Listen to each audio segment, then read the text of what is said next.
Sven, thank you very much for your time, and I know you're just recovering from being a bit down and a bit ill, so thank you for making the effort. Thank you for having me. Can you start telling us where you were born? I was born in a British medical hospital in Rintel in Germany, in western Germany, on the River Weser, just 10 minutes down the road from a place called Hamelin, famous for its Pied Piper story. And Hanover is just down the road as well, so the state in which I was born was called Lower Saxony. Germany's made up of states, got a federal system like America. So yeah, I was born there in 1973. My dad was in the British Army. And what was your first job? First ever job? First ever job was working in Beefeaters as a waiter. Describe yourself to an imaginary stranger. Describe myself. I would say I'm very sensitive. I take things to heart. I take things personally.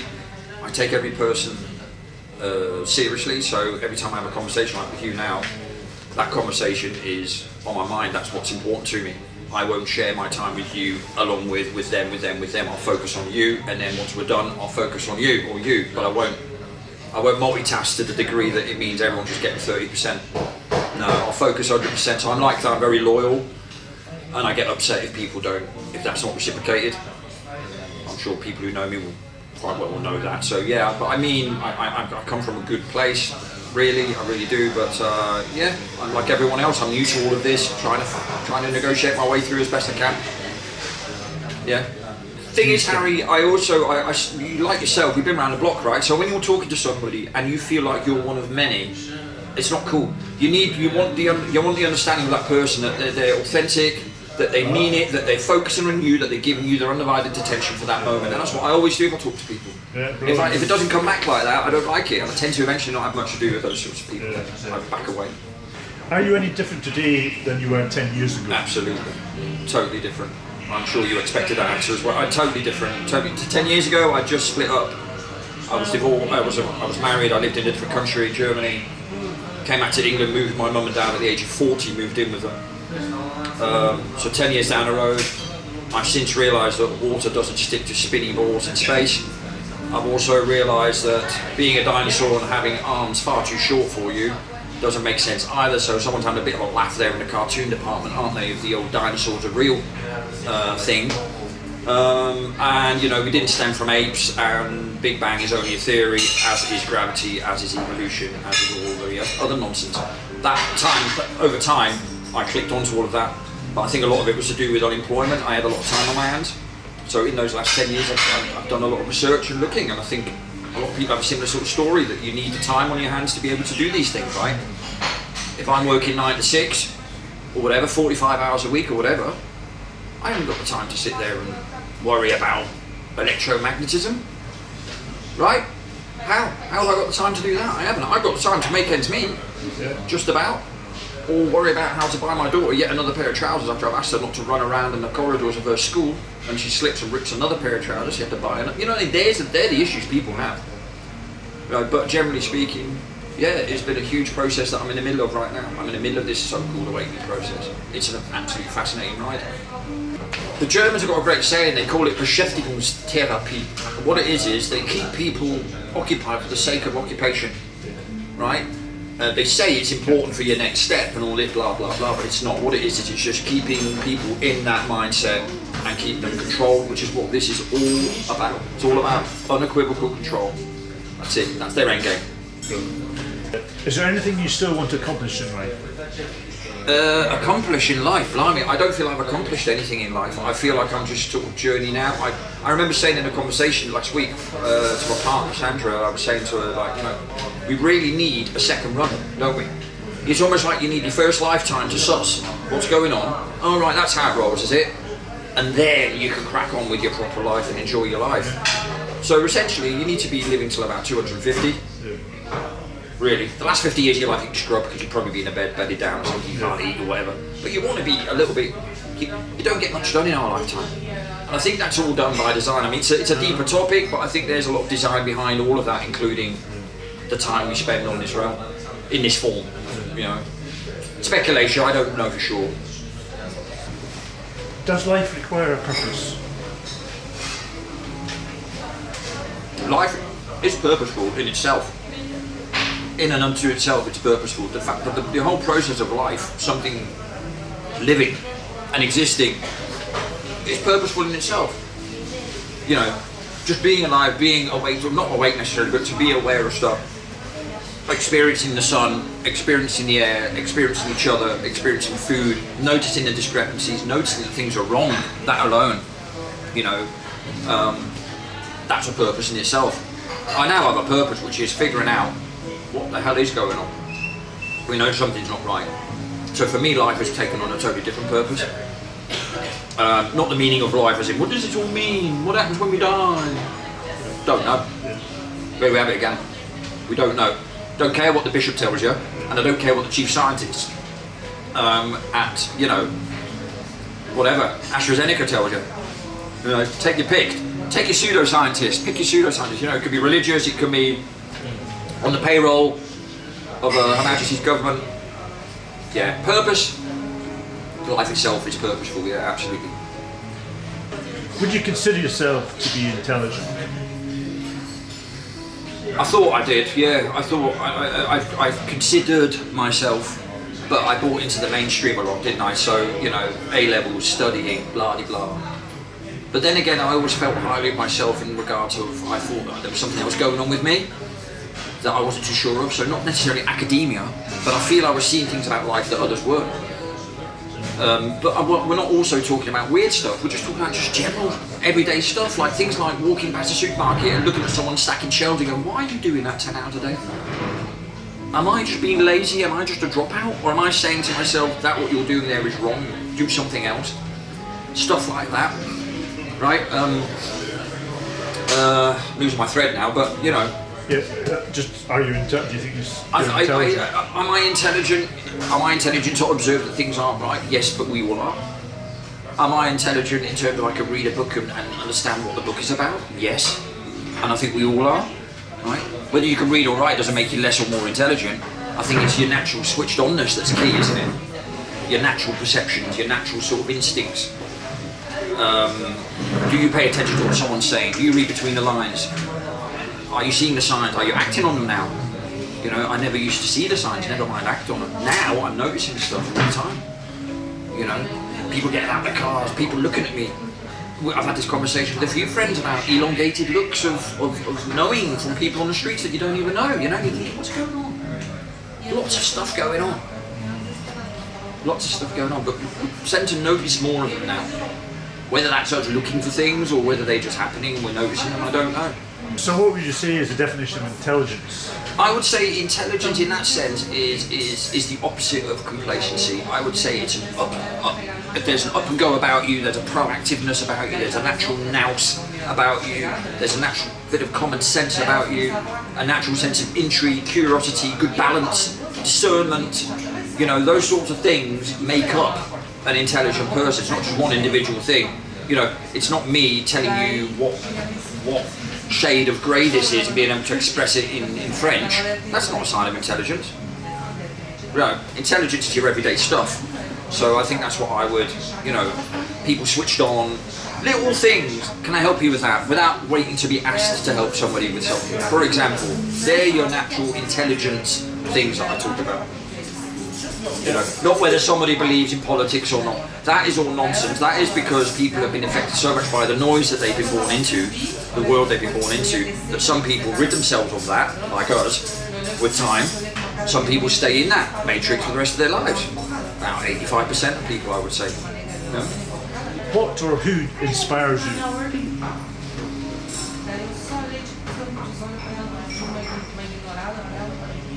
Nobody inspires me. I don't find inspiration from a human, but I find inspiration from so many unanswered questions that I have, right? That's what inspires me.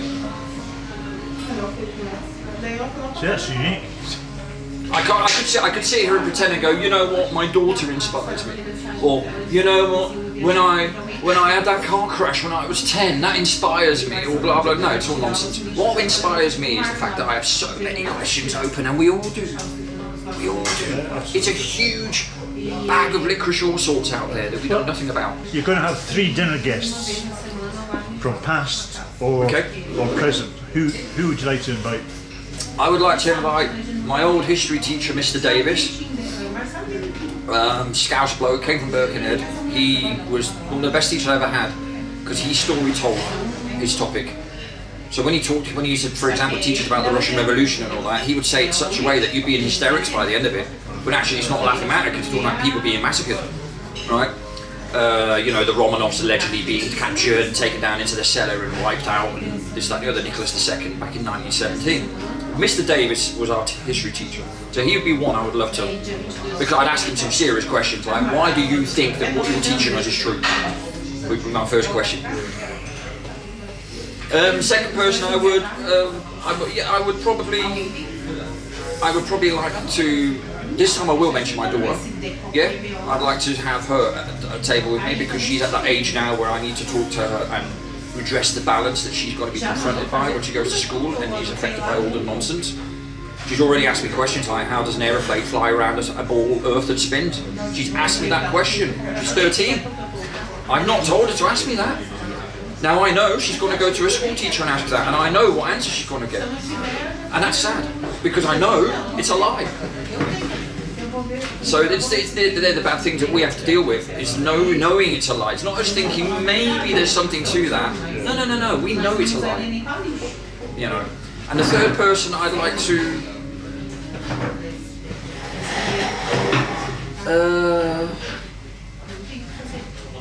right now, I'd like to have my partner at that table as well,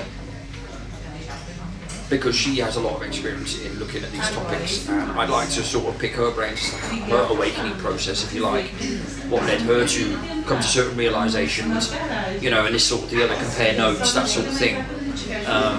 So yeah, they're the sort of 3 people I would like. The history teacher is important because I've always been interested in history, and we all think we know about history, don't we? But we don't. We think we do. There's a lot in between that's disappointed me, Harry. So I've gone from my school time, and I've jumped now to 2 women in my life, or 2 girls in my life, or a woman and a girl, I should say. Most important, and all the stuff in between, I've come to the realization I've been lied to about, and this is where I find myself, is unraveling all of that, and I'm in the middle of that process. That's the truth. Would you consider yourself to be free?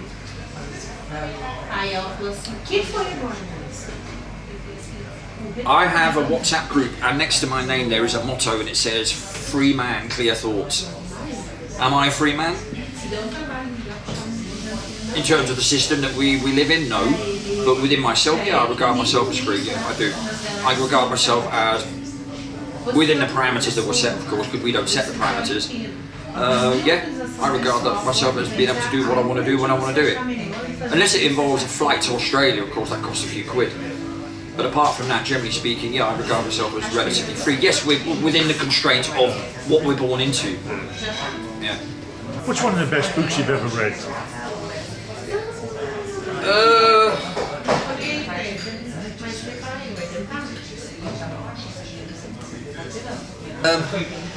Probably Tinker Tailor Soldier Spy by John le Carré.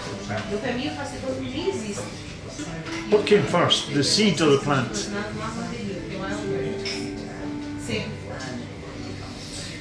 Well, this is getting towards my main question, really. So, what came first? Don't know. Where does Sven's thoughts come from? On a daily basis, you mean? I don't know. Again, I feel certain things, I feel inspiration. When I look at something, I think, ooh, and then I'll start thinking about things. But sometimes, like, I write lyrics for songs and stuff like that, and sometimes you'll have ideas that just shoot in your mind and then they're gone again, never to be recaptured. I'm sure you have those moments as well, where you have things come over you and you think, wow, that was a bit inspirational. And then it's gone.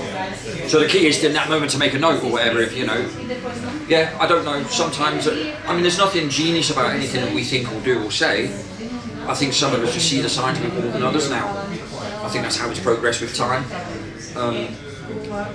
I think we're a bit more tuned into life and to our realm than what we give ourselves credit for. Because we've been swallowed up by all the mainstream stuff. people would call the matrix, I suppose, right? What stresses you out the most about life? Irritating people. People who don't think. People who are lazy, people who are just in their own worlds, don't give a shit, and that's about 95, 96%. Yeah.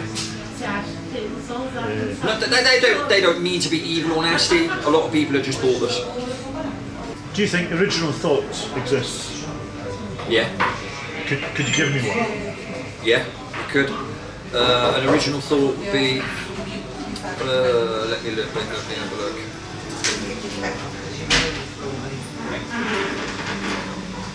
Well, an original thought for me is part of what? Hi. Sorry, I ordered an orange juice. An orange, yeah. You did about 10 days ago. Do you want another coffee? I'm alright for the moment, thank you. Otherwise, I'll be doing high wiring. One more. I'll come back to that with the original thoughts thing, because that's another conversation that's interesting, isn't it? How much of it is really ours, or is it just regurgitated? I'll ask that again at the end. Thank you. I'll think about that. Do you think God exists? Not in the way that it's sold to us. No. I believe there is a creational process to our realm. It has to be. You can't have something from nothing, and you can't have nothing from something. So, I would say the creation, yes. God, religion, no. Nonsense. Total nonsense, and I will go on record all day long and tell you straight to your face that that is nonsense. What originally happened? God, creation, evolution, or something else? There's a creation that happened. And something would have had to create the creator as well. Can't have something from nothing. Everybody has a boss. It's an important thing that my granddad once told me, and that includes in the real world that we live in as well. You know, everybody talks about Illuminatis, this, that, and the other. Well, everybody has a boss. There's a hierarchy. Do you think religion brings people more together or divides them?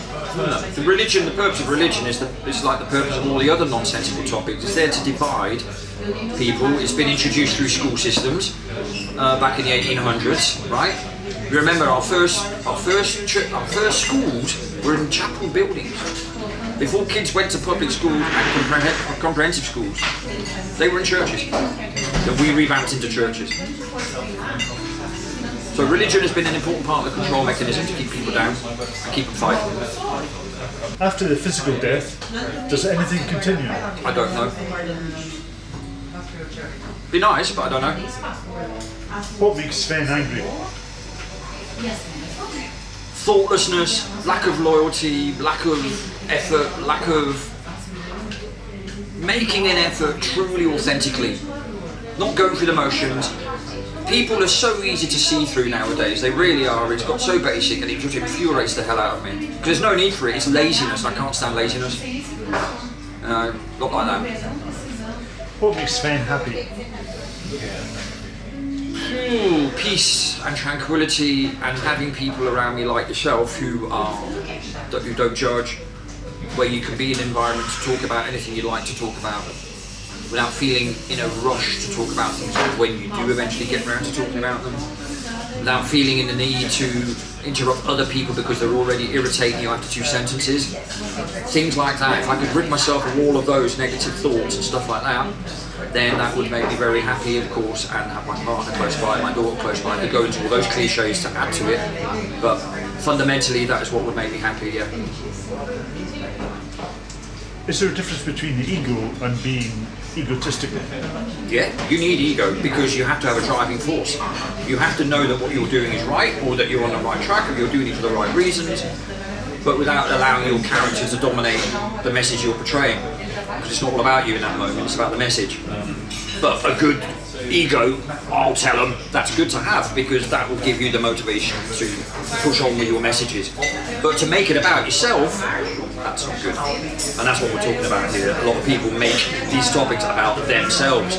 They're trying to profit out of it, either through egoistic things that we're talking about, narcissism, financially, or whatever other skullduggery goes on. Because people are malleable, aren't they? Because we all know there's something not right. And some people exploit that. We all go on about mainstreamers, but we don't have to look very far within our own communities to see the exploitation that's going on. And it's rife. Rife. I guarantee you and I could collate a list of names, we'd probably come up with similar names as well. Can you describe what consciousness is? For me, I could. Yeah, consciousness is having a fundamental sort of understanding of where you're at, what you're thinking, where you find yourself. That is for me a consciousness. Are we talking about in your case? Are you talking about a consciousness in terms of like a group consciousness, like a societal consciousness? That's something. That's a different thing. But for me personally, again, it's a question I think about. I'm far too quick answering it. Yeah. Okay. I mean, if you're consciously going about life, that means you're consciously doing stuff. For example, you can ride a bicycle and you can either ride it without a care in the world and not think about anything, or you can ride it and think about your calf muscles, think about your lower back, and actually strain them on while you're riding a bike and consciously do stuff while you're doing and going through the motions. That is conscious activity and behaviour. Right? So yes, I do believe in a consciousness if you're activating your brain, but it's not going to activate itself. You've got to have to put some effort in. That's the point I'm making, and that's what we're talking about earlier, about proactiveness, about getting involved, involving yourself, reaching out yourself, activating that. Not going to happen on its own. Right. Can you describe what love is? Yeah, it's what I'm going through right now. That's why I can describe it very well.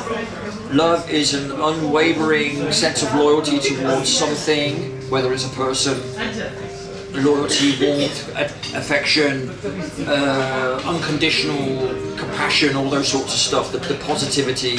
None of this tough love stuff, none of this cool to be kind nonsense. No. Love, it has to be loving, right? Love is not tough, right?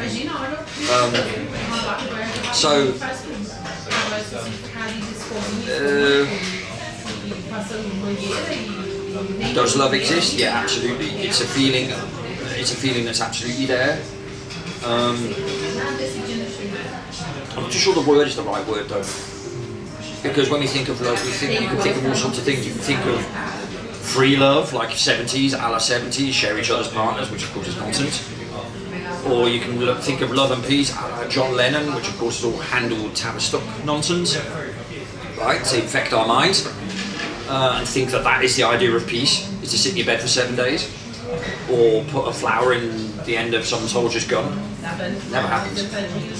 How many soldiers do you see walking along the street where you've got to put a flower in their gun? So you got your love things that are announced, peace and love, Ringo Starr and all that stupidity, and you've got your real true sense of the word love, which is like something that's precious to you, that you protect at all times, that sort of is part of your soul. And I think I found out, that's why I'm struggling to describe it, but yeah.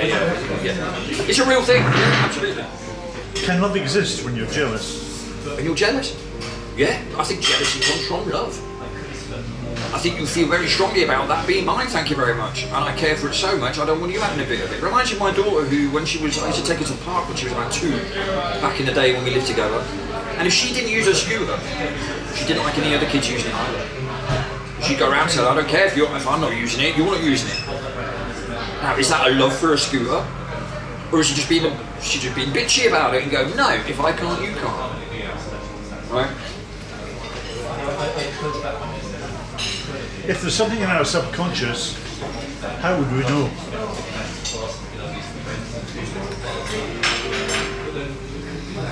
I'll get back to that. Is there a difference between knowledge and wisdom? Yeah. It's the knowledge that leads you to become wise. So you have to gain the knowledge, and I think the first bit you gain is the fact that you are not knowledgeable at all. That's the most important thing. I think if you set off that process and off the wrong foot, you're not getting anywhere. So you have to understand that right from day dot, we've been lied to. Right from day dot, we've been born into the system that we have, that we see. We haven't turned into bad people. It's been like this right from the get-go.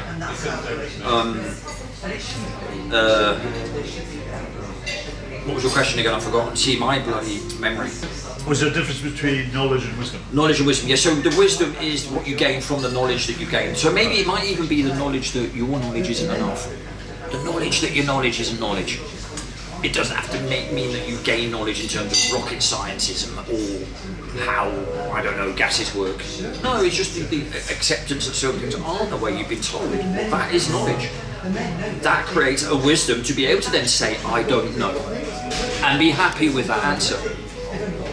You know, if your daughter and your girlfriend was fine and they knew you were going away for 5 years, you didn't have to worry about them, how well could you cope being on a deserted island by yourself for 5 years? Wouldn't do it. Couldn't do it, wouldn't do it, because those 5 years are so precious to use, because life's too short. So you have to use the time you've got. 5 years ain't going to cut it for me. I cannot be away from anybody for 5 years that I love. That's not happening. Not happening. So there's my answer to that. Is there anything you're scared of? Yeah. Every day I'm scared of stuff. But not scared like I'm sitting in the corner. No. But I'm definitely, you know, there is an element of fear that is... I have moments where I feel particularly anxious and I don't know why. I have moments where I feel at peace and I think, well, what will be, will be. Okay, Sarah. But at the end of the day, we can't change anything but our own perceptions and our own situation and our own point of view and standpoints, right? So the only thing, you know, control what you can control, and if you can get your mind to think like that, then you'll be all right, because there's too much to deal with. There are far too many potential plates to be spinning, and you're never going to do a good job of that. I certainly can't, anyway. How much do you trust your own intuition? Now, much more than I ever did, because I've got less in the way between the process of thinking and the process of what my heart's telling me. So all that work, 9 to 5, this, that, the other, that's in between head and heart, that's been blocking me for 40 odd years, it's been removed. So now it's me getting used to all of that, and that's the process that I'm in the middle of right now, which is like, I can't walk past an old building without noticing windows below the ground. I can't walk around on a nice sunny day without looking at the sky and seeing odd-shaped clouds that don't belong there. You know, things like this. That we are surrounded by unanswered questions. What qualities do you respect and value in someone else? Good listeners, patience, tolerance, understanding based on that acceptance that other people have got their own opinions, their own experiences. Yeah, that's one thing and I like individuality. I like people to come up with their own ideas if possible, or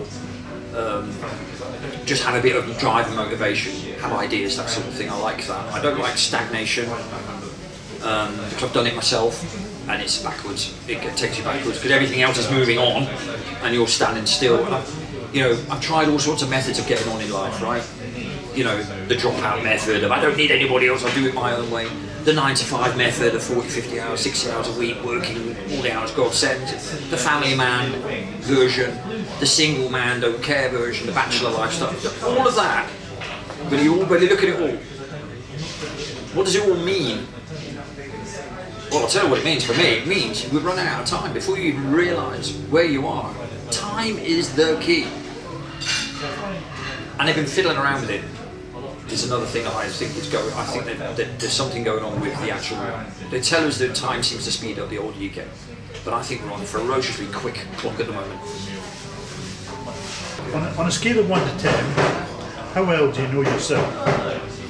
1 being not very well and 10 being very well. Yes. I would say I'm around about 4. Yeah, 3 or 4. I don't know myself as well as I thought I did. On a scale of 1 to 10, how well do you like yourself? Well, I think I'm fantastic. I'm not only modest, but I'm full of humility, and I can't wait to change not only your world, but my world too. So, yeah. So what's the favourite thing about yourself, do you like? Me. I'm just fabulous in all aspects. I'm so great, I can't express my fabulousness enough without getting all my fabulousnesses muddled up, you know. I'm being tongue-in-cheek, of course, because I can't answer those questions because I feel awkward answering that sort of question. I don't know. I don't know. Do you think the world is a more safer place or a more dangerous place than when you were a teenager? No, I don't think anything's changed. I don't think that the world doesn't change. The world continues. It's all cyclic, in my opinion, right? So, you know, a fox will be a fox. A pine tree will be a pine tree. An ocean wave will be an ocean wave. And the movement of the stars and the sun and the lights in the sky will continue before, during, and after our being and our existence on this realm, right? The 20th or vice versa? Or... There's nothing, for me now, I've come to realise that the calendar as well, the calendar is just a date on a piece of paper. When does a year stop? When does a year start? The reason, I'll tell you when I learned that, I wasn't even awake yet properly. It was when my wife at the time, I was married, and she's from a country called the Republic of Georgia. And they celebrate the Orthodox religion, Georgian Orthodox. They use the old calendar, the Gregorian one I think it is, or is it the Gregorian one we're using? We used to use another one. Again, that's according to the history books. Nonsense. They celebrate Christmas and New Year's. They celebrate Christmas and New Year's at different times, right? So they celebrate a few weeks, I think it's brought forward, something like that. And it was then that I realised, look, it doesn't matter what calendar people use. One person's Christmas is middle of January, the other person's Christmas is 24th of December. But what's different? Snow? Well, it doesn't snow in Australia where it's Christmas, so it's not the weather. So, no, nothing has changed. Everything is always as it is. The bits and bobs that change a little bit, the scenic sort of stuff, that's what we do. That's a human element that we've added to it. But apart from that, no, nothing is... Who would you like to see behind bars? Who would I like to see behind bars? That's a question I can't even answer for the simple reason that I know that the system that the behind bars idea is connected to has been set up and maintained by criminals in the first instance. Do you fear death and why? I'm intrigued by it, and I'm telling myself more and more now that there has to be a reason for it that makes sense. There has to be. I cannot for the life of me, excuse the pun, really suggest that this is it. It just wouldn't make sense. But again, I don't know. I've been an altar boy. I was brought up Catholic, for example, right? So the wrath of God and God-fearing and all that, that's how I was brought up. Every Sunday. Father Michael was my priest. He was an Irish Catholic priest. He used to come home with us on a Sunday afternoon, watch matches of the day, drink our wine and fall asleep on our couch. How do you know we're not living in a simulation? I don't.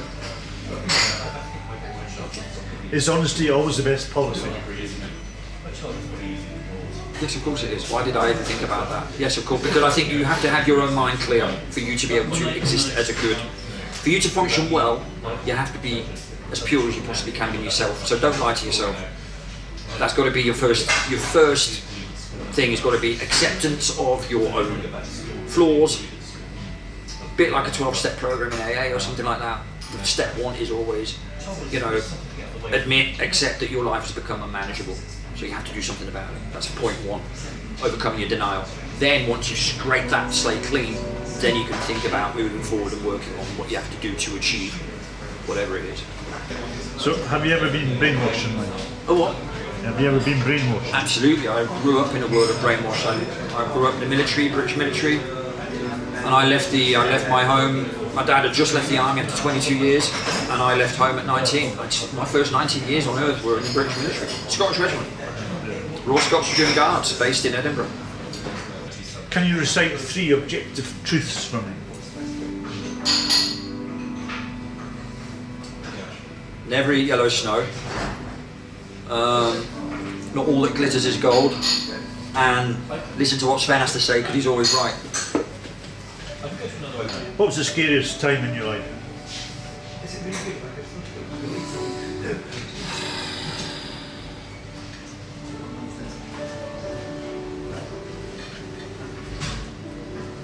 The scariest time of my life was Friday the 8th of August 2008, when we were getting bombed by Russians from the sky when I was in Georgia visiting my wife's family at the time. It was the opening ceremony of the Chinese Olympics in Beijing. President Putin was sat there applauding the Georgian team as they were marching into the bowl of the stadium, and as that was happening, we got bombed.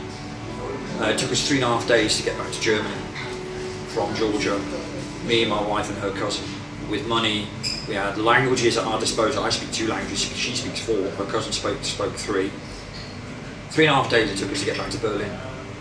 And here's the interesting bit, I never saw one bit of fighting. And the media that were telling us what was going on in Georgia was CNN. So they were telling us what was happening in our streets outside our windows. Because they were saying, don't go out, it's too dangerous. Well, yeah, because they don't want people seeing what's really going on, which is nothing. So they'll keep you at home. That's another story again. I had the passport with the visas that I had to buy in Turkey to cross the border to get out. I kept it at home. 2008. That's why I know the Ukraine thing is all nonsense. It's all media set up. U2 gave a concert in the underground system of Kiev, please, come on. We're talking mockery here, people have to see it. And if they don't see it, I can't spend all day schooling people. And they could use the same footage that they used in the Georgian thing like 14, 15 years ago. It's all the same footage. It's tanks down dusty roads, you know what I mean? Some sort of building on fire, and that's it, it's the same stuff. What advice would you give to somebody to live a healthy lifestyle? Follow your own instincts and ignore the noise.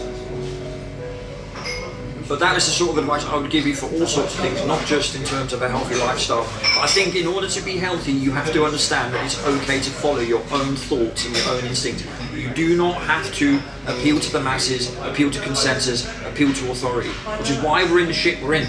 Because people feel like, is it alright to ask a question? Bloody right, it's alright to ask a question. In fact, I would say you're duty bound to. If you could go back in time, what's one thing you would change? Oh, blimey, that is a very, very good question. One thing I would change.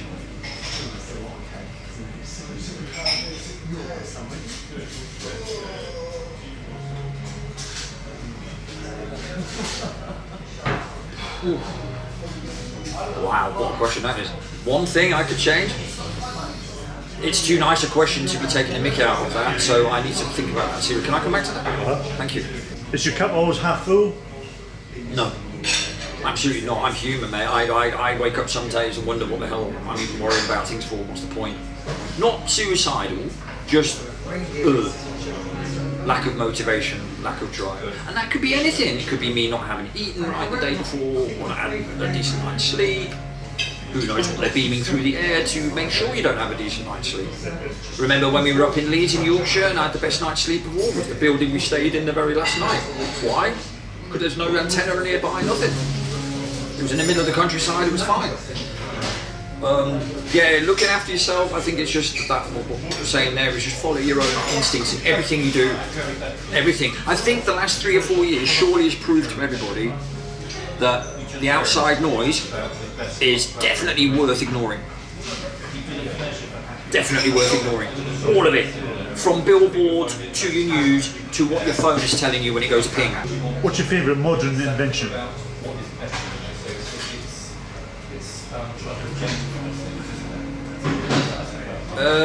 God blimey.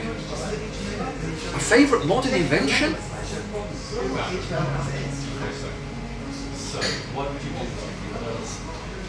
That's a question and a half. Blimey. I'll get back to that as well. I would say air travel is probably a key one because it gets you from A to B, like big distances. And it wakes you up to the fact that how did they build identical cathedrals in North America and Australia in the same period without telecommunications in the 1800s? Are you taking anything for granted? I sometimes do take things for granted, yeah. I still do. Yeah. But that's getting less and less. I'm starting to become more and more aware of the fact that I have to be grateful more and more about things that I have because it's so short-lived, everything. And, you know, as a wise man once said to me, you know, life is over like that. It's over in a flash. Once it's done, it's done. That's it. We don't know what happens after that, so it's pointless speculating. The rest is just all, well, maybe, maybe not. Well, yeah, maybe, maybe not. My feet are in my shoes, but I'm not walking. You know what I mean? It's, Are you happy with the life choices you've made? No, am I? Hell. Because I don't believe I've even had an opportunity to make any choices. We were born into this pigsty, aren't we? And we've had no say in the matter. Right from the word dot, right from the get-go, we've been born into this system, this arena. So it's what you make of it in that moment. But first of all, you have to click on to where the hell you are. Some people never notice. They go through life, they save their money, they achieve their pension. We talked about it earlier. and that's it, and that's their lot in life, and they feel they've achieved. Well, you've achieved because you made it through to your 70s and 80s without a massive. That's not an achievement. But it's also not an achievement to become a multi-millionaire and own lots of companies. That's not an achievement either. Achievement is happiness, being at one with your world. If a teenager comes up to you and asks for what's the best bit of advice you could give me about life, what would you say? What I would say is keep your side of the street clean at all times. Always look at your part in things. Whether you're complaining, judging, passing judgment on others or anything like that, always look at yourself first and then move to see if you can change other things. But you'll probably find that if you do enough tidying up of your own stuff, things will fall into place. If everybody then did that, your consciousness that we alluded to earlier would be up, and you'd have a world that would function differently. But it won't happen because there's far too many intricate, layered distractions in so many forms. Entertainment, this, that, the other, there's a plethora of them. But I would always say, and I'm saying to my daughter as well, you make sure you always keep your ducks in a row. Make sure you don't have to rely on anybody else in life. Right? No one's going to get you through life. No one even really cares when you say to them, can I talk to you about something? They pretend they care. Right? That's the unfortunate thing about it. There's very few people who do care. But when you do nab those people who do care, keep hold of them. Keep them in your life for good. I have a handful of people with time that I found, and I'm going to keep hold of them. I'm not letting go of them. True or false? In general, most people would rather a comforting answer than the truth. I would say that's true. If a bank paid thousands of pounds into your account by mistake, and there's a guarantee you would never be found out, would you keep it? Yeah, in fact, I complain why it was just thousands. Bloody right, I'd keep it. Yeah, absolutely. You know, they could just add another couple of zeros in their little computer, can't they? No skin off their nose. If we have to be governed, and we have to have a Prime Minister, who would you decide to put in? Who would I put in? Yeah. Roadrunner. I would put Roadrunner in as Prime Minister. For the simple reason that, you know, everything that Roadrunner does, you know, is chaotic, isn't it? It's chaotic. You have a coyote who does nonsensical things because it's being told to do nonsensical things. You know it's never going to work. It's mockery. It's been created and done by others. Yeah, that's all I can think of is cartoonism when I think of that. Because at the end of the day, it's all for our distraction, all these things that we talk about, politics and stuff like that. It serves the same purpose as religion and entertainment and languages and countries, nationalisms, national identity. Patriotism, you know, 9/11, what, you're not saying anything against the Arabs, which means you must be anti-American. Yeah. See, we're going down that road again. Terrible. And finally, do you ever have quiet moments of contemplation for what you do have tonight? Yeah, all the time. Do I have contemplation that I maybe even have achieved anything in my life? Yeah, but that's my mainstream head still thinking. We don't need to think like that. Life is not a competition. Life is not about achieving a top job and a certain level of pension when you've reached a certain age. But because we think that's what life is about, it's why we rush and we're so stressed. Because we think that's what we have to do, keep up with that race, with the Joneses and all that. No, we don't. Go your own way, do your own thing. I'll always make sure that it doesn't create harm to yourself or others. And as long as you're doing that, there's nothing wrong with anything. Well, Sven, that was absolutely fantastic. Thank you. Thank you for your time. Thank you for your time. I appreciate it.